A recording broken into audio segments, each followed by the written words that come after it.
Oi, bom dia. Eu sou a Jaise e eu estou cursando o 8º período de licenciatura em Geografia pelo CEDERJ, no Polo Nova Friburgo. Hoje eu estou aqui para apresentar uma videoaula para vocês,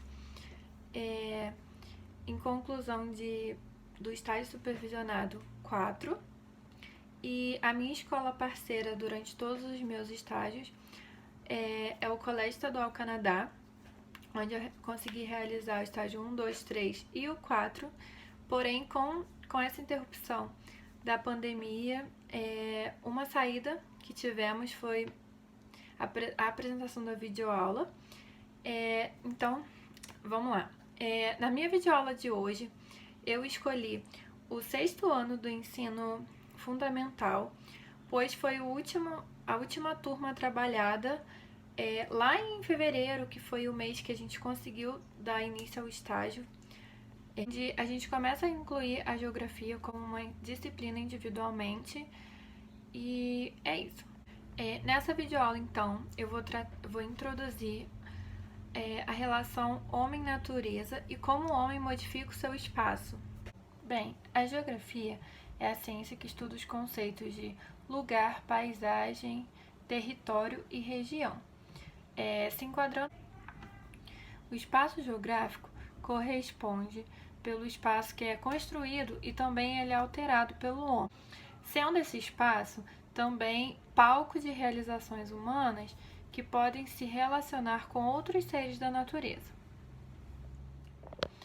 O espaço geográfico ele abriga o homem e todos os elementos naturais, como o relevo, o clima, a vegetação, e todos esses que estão nelas inseridos. Inicialmente falando, o espaço geográfico apresentava somente os aspectos físicos e naturais presentes, como os rios, os mares, as montanhas, os lagos, as plantas e toda a interação interdependente a eles. Desde o surgimento do homem, do seu mais primitivo, a transformação começou a acontecer, como, por exemplo, o corte de uma árvore para sua própria sobrevivência ou caça já é uma transformação na natureza e no meio. Toda essa transformação causa impactos e transformou o espaço geográfico.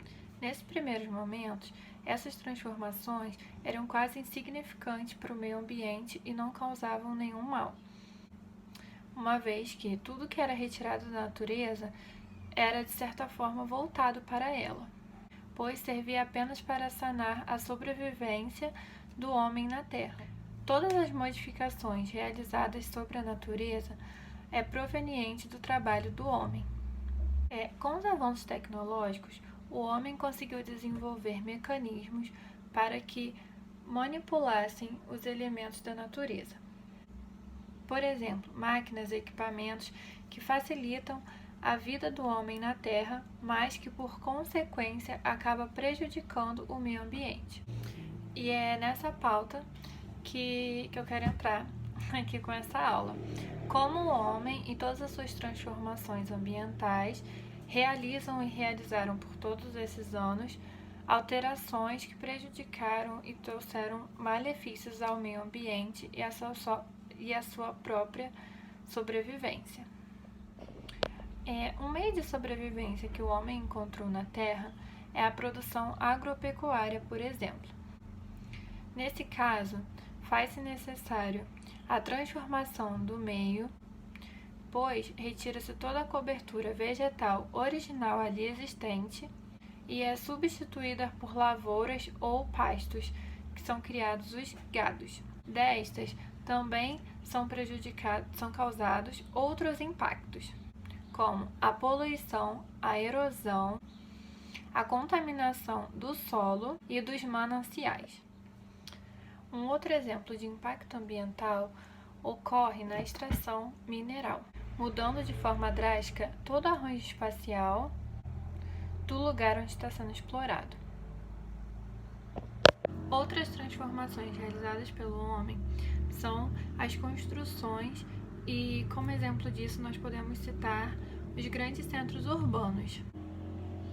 Essas transformações ocorrem em loteamentos que antes era somente uma área desabitada e passou a abranger construções residenciais.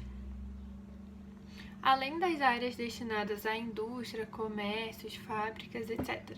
Desse modo, nas cidades de todo o mundo ocorrem grandes modificações, onde novas construções e edificações são realizadas todos os dias. Bem, diante de todas essas considerações, a gente conclui que o espaço geográfico ele não é estático e ele está sujeito a muitas mudanças e a principal causa de suas mudanças é o homem. Além das mudanças do homem sobre o meio ambiente, a gente também vê algumas mudanças naturais, que são os casos de vulcões, mudanças climáticas, terremotos, todas essas também podem ser causadoras da poluição do meio ambiente, mas basicamente o homem é o principal elemento. Desse modo, a gente pode dizer que é a natureza devolvendo tudo aquilo que está ocorrendo contra ela mesma. Então, acho que os principais exemplos que estão sendo, principalmente nas últimas décadas, o aquecimento global, que tem atingido diretamente a vida na Terra, a escassez da água, que é agora que eu vou entrar em pauta sobre as poluições e como isso tem gerado impacto na vida terrestre, e o efeito estufa. Pode-se definir como prejudicial toda mudança que está sendo feita a um ambiente onde se encontra qualquer forma de vida. Após todas essas afirmativas, fica bem claro que o homem necessita da natureza para a sua sobrevivência, mas o que tem acontecido é que ele tem se aproveitado dela de forma indevida. Mas será mesmo que, se continuar nessa programação, o homem continuará a ter vida na Terra por muito tempo? Apesar da nossa realidade atual, muitas pessoas ainda não se importam com o que vem ocorrendo nos últimos anos. Tudo que tem acontecido só tem nos mostrado quanto a natureza está necessitada de um momento para respirar. Nessa pandemia, por exemplo, nós tivemos exemplos de locais que deixaram de ser poluídos ou que pelo menos diminuíram suas poluições e que puderam respirar de certa forma. Pois com todo mundo em casa, o agravamento desses problemas diminuíram. Foi um alívio para a natureza e para o meio ambiente. Se tratando disso tudo, podemos afirmar que qualquer alteração na composição do meio ambiente causa perturbação no ecossistema. Ou seja, para nós educadores é muito importante, dentro de sala de aula, a conscientização sobre o meio ambiente para com seus alunos, principalmente na ciência geográfica. Dando foco agora na poluição hídrica, nos rios, nos mares, podemos destacar o quão importante a água é para o ecossistema, para o nosso meio ambiente, para a nossa vida na Terra. A água é o que gera consumo, então a gente precisa da água para beber, para produzir nossos alimentos, para a nossa higiene. Por isso, é muito importante cuidar dos nossos rios e das nossas águas potáveis, uma vez que a poluição hídrica é um problema grave de saúde pública.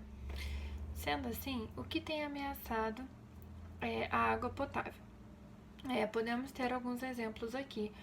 Os esgotos domésticos e industriais, que infelizmente ainda são jorrados no rio sem nenhum tratamento prévio. Isso é muito perigoso porque,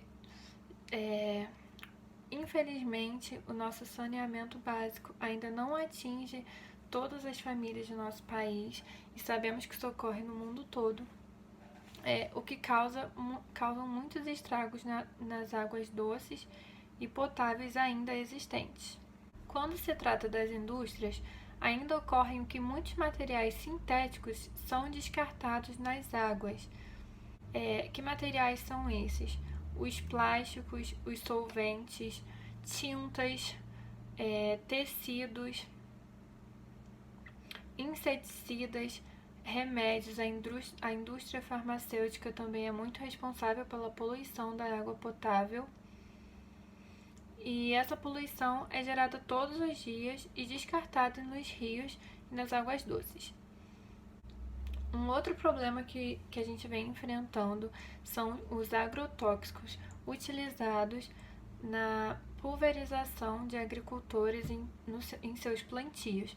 Esses agrotóxicos são diretamente utilizados nas suas plantações e, quando vem a chuva, eles escorrem até os rios, causando uma água muito perigosa à nossa saúde, à saúde pública, e ocasiona uma grande poluição para também a vida existente nas águas, como os peixes e os animais marinhos em geral.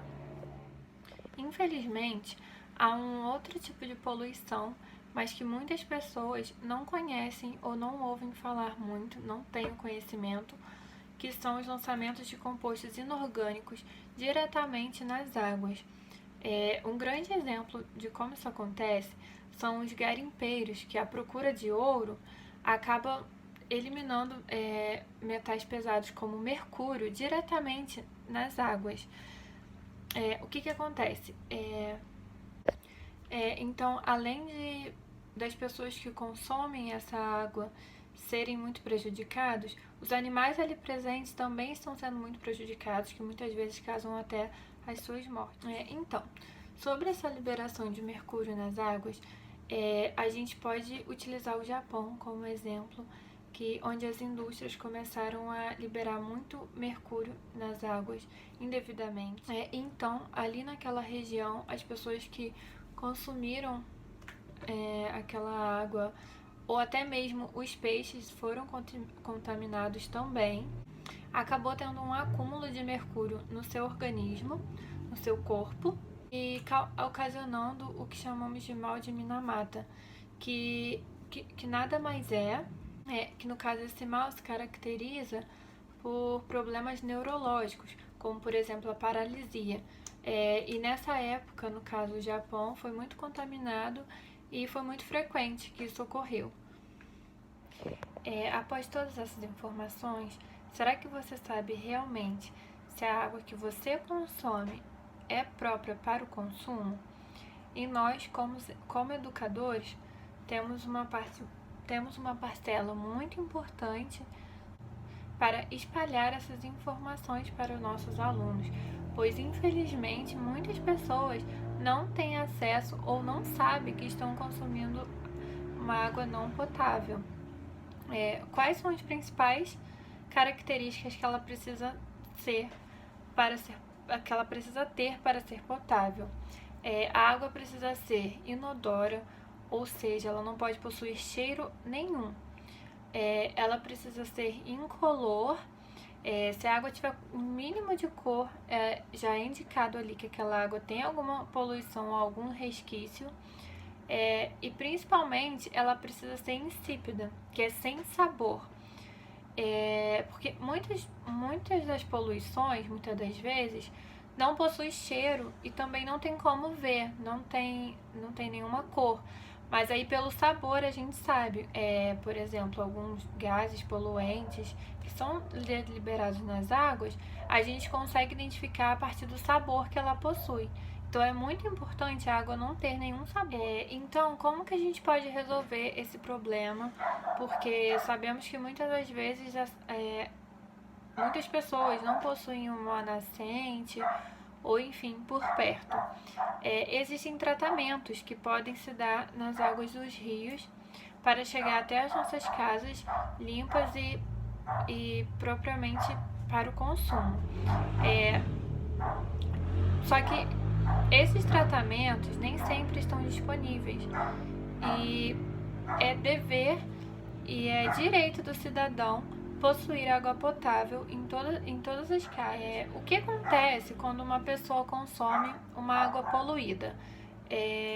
vários organismos patogênicos, como as bactérias, resíduos, podem ocasionar infecções intestinais, ocasionar infecções estomacais, epidermas, além de riscos como cólera, leptospirose e várias outras doenças são repassadas pela água.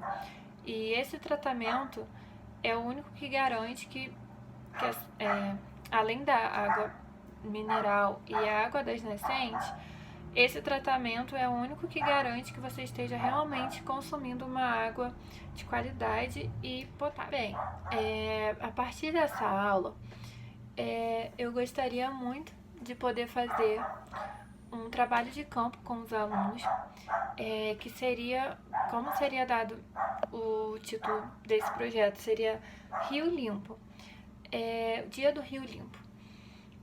Esse projeto seria conversado em sala de aula, que eu gostaria de atentar e explicar aos alunos todas essas informações passadas até agora, e a gente iria a campo para verificar pessoalmente e com nossas próprias mãos quais são as principais poluições que são carregadas para as águas. O Rio Limpo é composto por alunos e professores, seria composto, onde a gente tiraria um dia para andar. A minha escola parceira, ela é localizada muito próxima a um rio que percorre por toda a cidade. Então, nós iríamos próximos e até o mais próximo possível ao rio para poder coletar e verificar quais são as principais poluições que prejudicam as águas locais e as águas potáveis. A gente também iria verificar, no boca a boca mesmo, quantas pessoas possuem água potável em casa e água tratada, principalmente, porque sabemos que, principalmente por aqui, onde eu moro, muitas pessoas consomem água sem nem saber da procedência ou muitas vezes utilizam para outras coisas como higiene, como para cozinhar, e não sabe quais são os riscos, e isso seria repassado para os nossos alunos, e os próprios alunos iriam entender e repassar para os seus pais, familiares, vizinhos e tudo bem. Essa foi a aula de hoje. Eu espero ter atendido todas as expectativas, de sanar todas as dúvidas, e agradeço a todo mundo que assistiu, agradeço a todo mundo do estágio, enfim, muito obrigada e até mais.